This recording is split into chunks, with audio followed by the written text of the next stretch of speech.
Hello and welcome to the Futures Lab. So up till now our enemies have been completely indestructible. We haven't been able to shoot them, but that all changed today. We're going to make it so that the enemies collide with the bullet, they can lose HP, and if they lose all their HP they can die. We're also going to make it so that the enemies can reach the bottom of the screen, what we're going to call the pit. And if they reach the bottom of the screen without being destroyed by the player, they're going to get faster, they're going to get stronger, they're going to change color, and they're going to teleport to the very top of the screen where they become a serious problem. So let's get to the code. So make sure you've selected your enemy sprite and that you're in the code tab, and then we're going to start off by making a variable. Click on variables, click on make a variable. This is going to be the HP of our enemies, which stands for hit points or health points depending. Now we could make this for all sprites, but if you remember from last week, we learned about the difference between global and local variables, and we definitely want this one to be a local variable. So click on for this sprite only. A little bit later, I'll show you what it would happen if we set this as a global variable instead. But for now, let's do it properly. Select for this sprite only, then press OK. So now that we've made our HP variable, we need to decide what is the starting HP of the enemies. So if you have a look for when green flag clicked, this should be the code that runs at the very beginning of the game for the original enemy sprite, the one that's making all of the clones. So if we set a variable here, that's the variable that will be passed on to all of the clones. So let's get out a set HP. We'll put it right here. And let's start off by saying 5. Now we can easily change this later, but we've got to start somewhere. 5's as good a number as any. While we're at it, let's make sure that we can see what is going on inside each of the clones in terms of their HP. If you still have your say block, then use that. Otherwise, get a fresh say hello block out of looks, and then go to variables and get out a HP variable. Then put your say HP into the forever loop that comes after when I start as clone. Let's give that a test and see if all the enemies are saying what HP they have. Yep, 5, 5, 5. Good. That's good. Okay, let's go back to the code. Now we need a way for the enemies to actually detect when a bullet has touched them. So let's go to My Blocks and let's click on Make a Block. And we're going to call this Take Damage. Press OK. And you'll have this define take damage. Make sure we've got a lot of space underneath that. And also make sure that there is a take damage block that we put into the forever loop for all of the clones. So when do we want the enemies to take damage? Well, we want them to do this when they've touched a bullet. So let's go to control. Let's get out an if then. Put it underneath take damage. Then go to sensing, the light blue category. Get out a touching mouse pointer, move that and put it into the little hole, but then we want this mouse pointer to instead be projectile. Now we want the HP to go down whenever they've touched the projectile, so let's go to variables, get out a change HP by, and let's change this to -1 to start off with. Later on, we're going to have different weapons that do different amounts of damage, but for now, let's just make it a nice uniform -1. Okay, let's give that a test. So now, we should find that if we shoot at the enemies, their HP goes down, which is good, but you'll notice that nothing happens if we get them down to 0 or even into minus numbers. They just keep on going. So that's the next thing we should fix. Let's go back to the code. Let's go to control and let's get out an if then and put it right underneath where we're changing the HP. Then go to operators. We want to detect if the enemy has run out of hit points, which means that they've got less than 1. We could say equal to 0, but you'll notice that some of the enemies manage to make it into minus numbers. And if that happens, if they end up on -1 HP, we don't want them to be like immortal forever. So we're going to go to get out a less than, which is 1, 2, 3, 4, 5, 6, 7 from the top. Then we're going to go to variables, get out HP, and we want to be less than 1. And we're going to go to Control and get out delete this clone. Okay, let's give that another test and see what it looks like.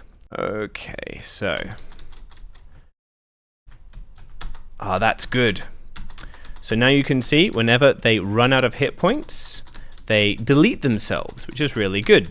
But now just watch very closely and you'll notice that sometimes when I shoot the enemies, they lose 1 hit point, and sometimes, more often in fact, they lose 2, which is a bit odd and it's a bit inconsistent. We would rather that they only lost 1 all the time. So some of the code we're about to add is going to fix that, and also it's going to do something else. Currently, it's very unsatisfying. The enemies aren't really like reacting to when we're shooting them.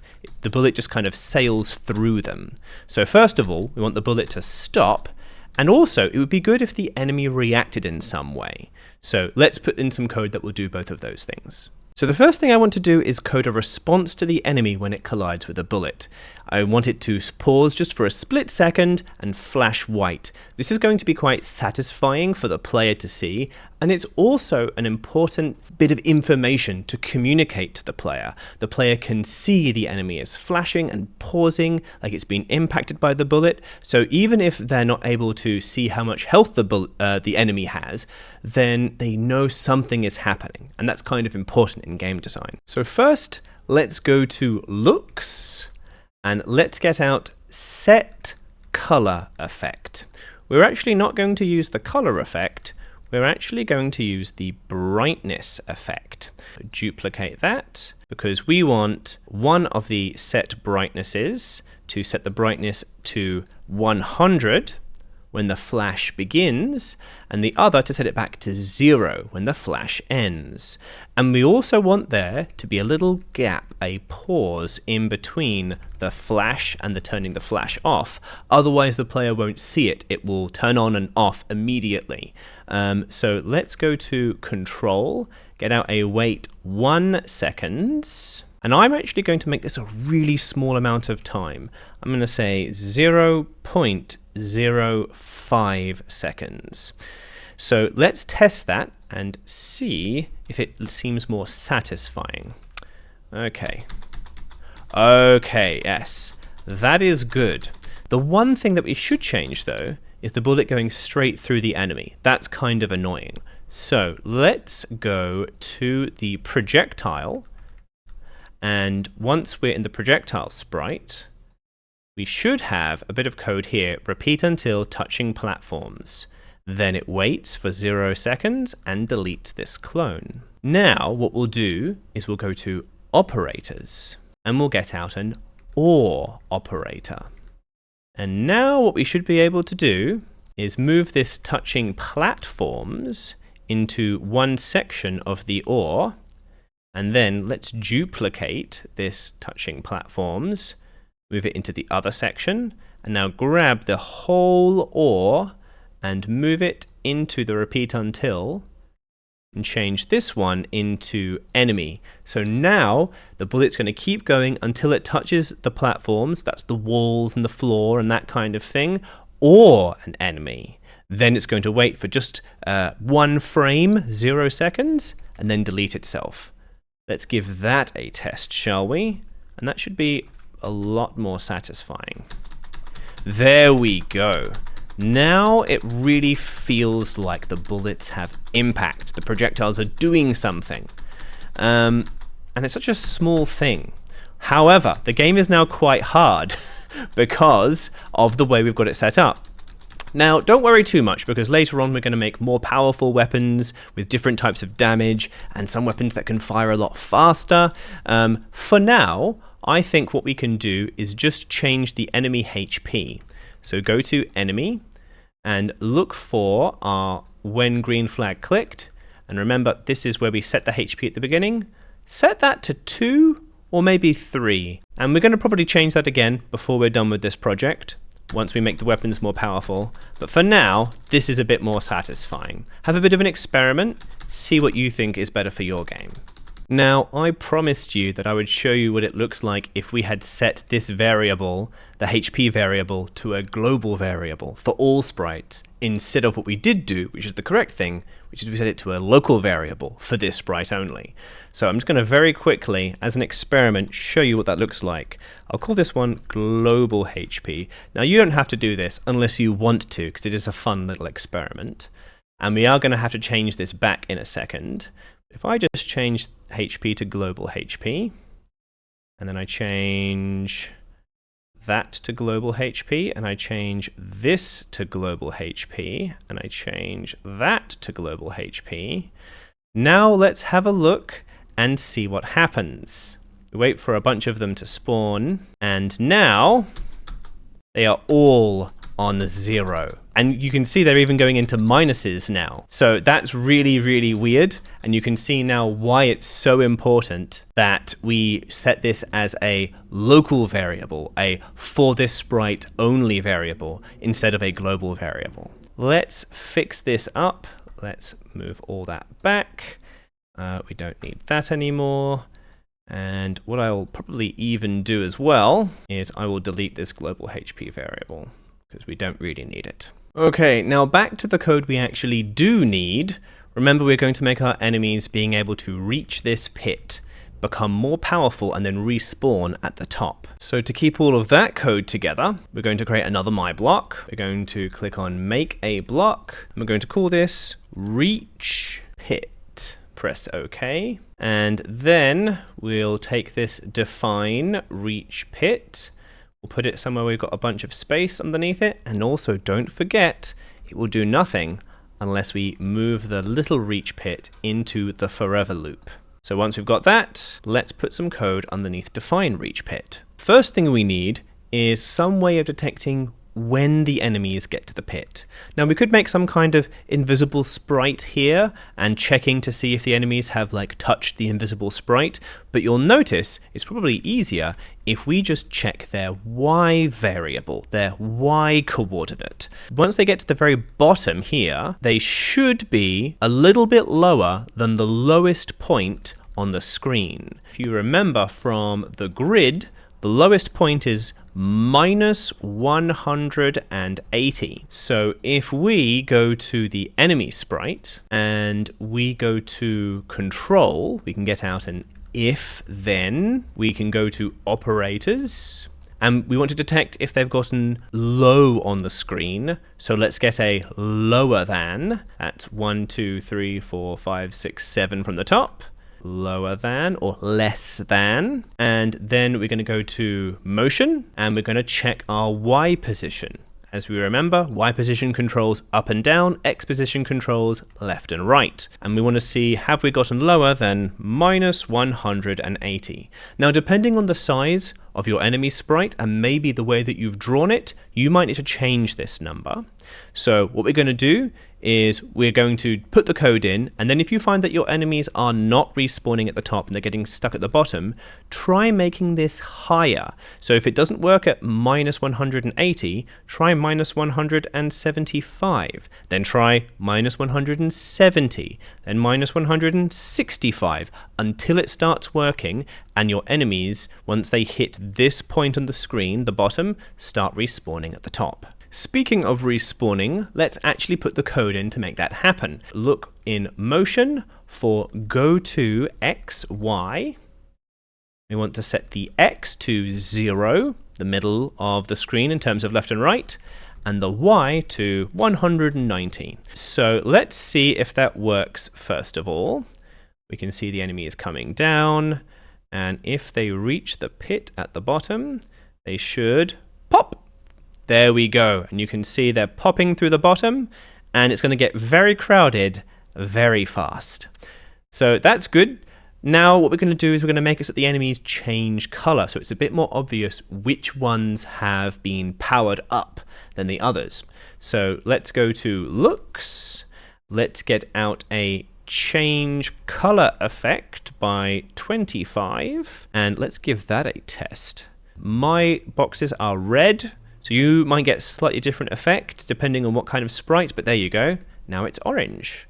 And if we let the orange ones go all the way to the bottom, Oh, now it's coming out green. Now at this point, you can have a bit of an experiment. If you want the colors to change a little bit different, you could try maybe change the color effect by 10 or 15 or 20, and you'll get slightly different shades.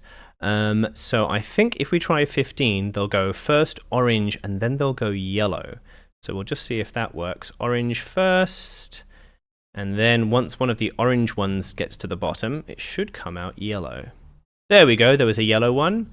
Although you'll notice these yellow ones are kind of getting stuck behind the red ones. We're going to fix that later though. So have a bit of a play around with this number, see what results you like, and then let's actually make them power up, become faster and tougher. So let's start off by doubling their HP and doubling their speed. Let's get out a set HP and another set variable and change that to X speed. Make sure it's X speed, not player X speed. Go to operators and get out a multiply by operator. It's 3 from the top. Should be this little space, then a little star, and then a space. Get out another one and put it right here. And then we're going to go to variables. We're going to get out a HP variable, and we're going to get out an X speed variable. And then let's just say times by 2 times by 2. And let's give that a test. Okay, so they start at the top, they're red, then they've got 2 hit points. You can see the 2 there. And then when they come through, they're orange, and they've got 4 hit points. And then they come through and they're yellow, and they've got 8 hit points, and this is going to get crazy really fast. Okay, that is too fast. We want them to increase in speed a little bit slower than that. So we could try changing this 2 into something more like a 1.5. We could do that for the HP, we could do that for the speed, or even a 1.1 for the speed, and see what that looks like. Okay, now what we probably will do, because we're timesing by like not a whole number, we're timesing by like 1.3, sometimes a few of the numbers that you'll see that come through here are going to look a little bit odd. They're going to be like 4.5. But you can see, the nice thing is that a lot of these enemies are now going at different speeds, which means they don't get stuck behind each other as much.